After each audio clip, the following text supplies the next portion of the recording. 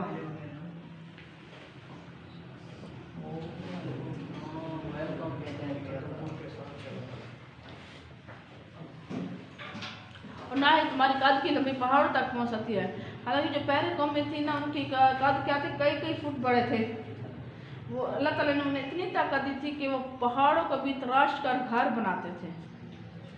پتھروں میں پیر مار کر پتھر پھٹ جاتے پیر کو۔ تو اللہ تعالیٰ نے فرمایا تمہارے قد اتنی نہیں کہ تم پہاڑوں کے لمبے، یعنی ہمارے ان کے قد اتنے اونچے تھے لیکن ہمارے قد اتنا اونچے بھی نہیں ہے۔ چلنے میں تواضع کا یہ مقصد نہیں کہ قدم ڈھیلے اور سست اٹھائے جائے، بلکہ تواضع کے ساتھ اس انداز سے ممکن قدم اٹھائے جبکہ جس سے مستقل مزاجی اور طاقت کا اظہار ہوتا ہو۔ حضور صلی اللہ علیہ وسلم کے بارے میں ایک صحابی کہتے ہیں، میں نے چلنے میں پیغمبر صلی اللہ علیہ وسلم خدا سے زیادہ تیز رفتار نہیں دیکھا، گویا آپ زمین آقا دو جہان سے کے قدموں میں لپیٹی جا رہی ہے۔ یعنی آپ سے تیز چلتے تھے، اس کا مطلب کہ آپ فخر سے غرور سے چلتے تھے، یعنی ایسے محسوس ہوتا کہ زمین آپ کے قدموں کے ساتھ کیا ہو رہی ہے؟ لپیٹی جا رہی ہے۔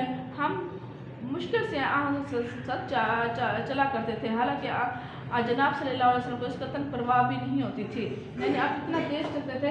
اس کا مطلب یہ ہے کہ آپ کی جو رفتار تھی نا وہ اللہ تعالیٰ نے خدا کے طور پر کیا کرتی تھی؟ تیز رکھتی تھی۔ اس کا یہ مطلب کہ آپ کا جو فخر سے چلتے تھے، بلکہ آپ کی سپیڈ اس میں کیا تھی؟ آگے تھی، ساری تھی۔ تو صحابی کہتے ہیں کہ اگر ہم آقا دو جہان سے اس کے پیچھے چلتے تو ہم مشکل سے آقا دو جہان صلی اللہ علیہ وسلم ساتھ جا کر ملتے تھے۔ تو اس سے غیر مہذب لوگوں سے اچھلتے نہیں۔ دیکھا پیچھے دیکھیں وَإِذَا خَاطَبَهُمُ الْجَاهِلُونَ قَالُوا سَلَامًا، جب ان سے جاہل لوگ مخاطب ہوتے تو کیا کہتے ہیں؟ سلام کہتے ہیں۔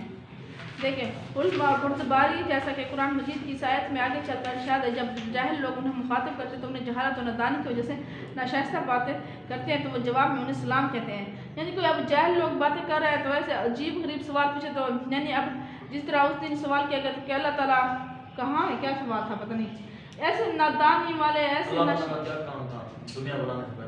ہاں تو ایسے ناشائستہ ہوتے ہیں، ایسے ناشائستہ سوال نہیں کرنے چاہیے۔ تو جب ایسے سوال و سلام کر کے چلا جانا چاہیے۔ پوچھا کس نے تھا؟ میں پتہ نہیں کون تھا، میں نے تھے یہ کتنا جاہل ہے بس معاشرے